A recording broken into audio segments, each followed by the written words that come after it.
मेरी खिलौनों की दुकान है अनारकली बाज़ार में। मेरे पास देसी विदेशी हर किस्म का खिलौना है। मैं ग्राहक की जेब और ज़ाहरी हालत से अंदाज़ा लगा लेता हूँ कि इसकी क़ुव्वत ख़रीद कितनी है।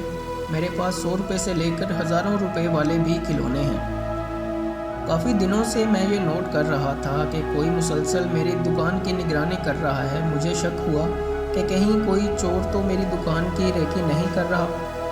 आखिर एक दिन मैंने उसे जा लिया। अरे ये क्या, ये तो छोटी बच्ची थी 6-7 साल की।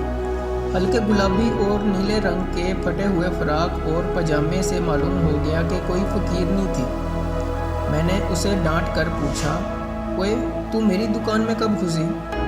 उसका रंग उड़ गया। बेचारी थर थर काँप रही थी, मगर मुझे कोई तरस नहीं आया। ये सब फ़कीर जानकर अपने बच्चों को ऐसी हालत में रखते हैं ताकि लोग तरस खाकर ज़्यादा भीख दें। दुकान से कोई चीज़ तो नहीं उठाई? वो नफ़ी में सर हिलाने लगी। इसकी आंखों में आंसू भरे हुए थे। अगर दोबारा इधर नज़र आई तो बहुत मारूंगा और पुलिस में दे दूंगा। चलो दौड़ो यहाँ से।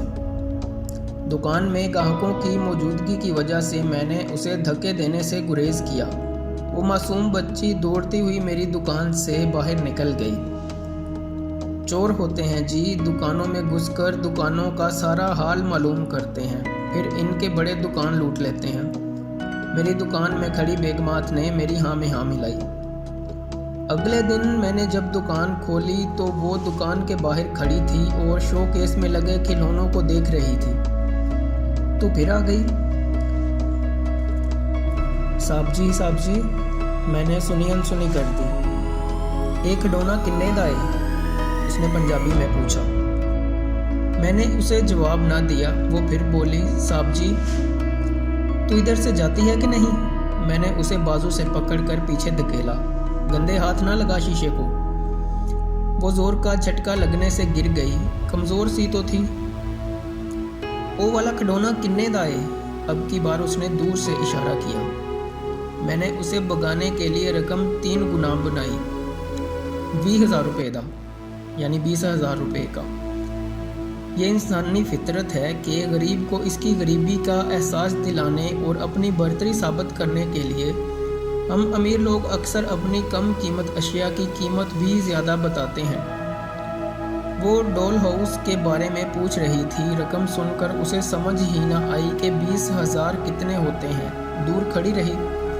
मैं दुकान में चला गया, मगर वक्तन फ़वक्तन उसे देखने के लिए बाहर भी आता रहा। वो रकम सुनकर जा चुकी थी। 2-4 दिन आराम से गुजर गए। वो नज़र ना आई या मैंने तवज्जो ना दी कि मेरे मुलाजिम ने बताया।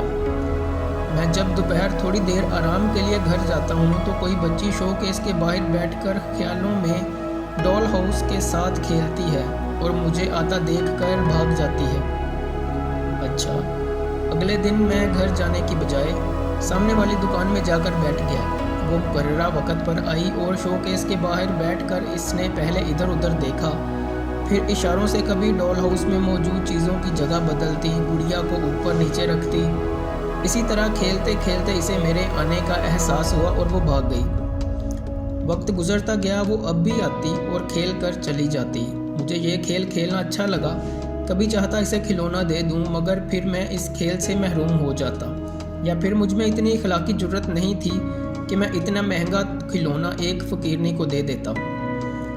मैंने उसका खिलौना नहीं बेचा। कई ग्राहकों ने मुझे खिलौने की मुँह मांगी कीमत भी देने की कोशिश की, मगर मेरा दिल नहीं चाहा। मेरे सामने उसका मैला सा चेहरा आ जाता और मैं चाहते हुए भी डॉल हाउस बेच ना सका। इसने आना बंद कर दिया है। साल भी तो कितने बीत गए।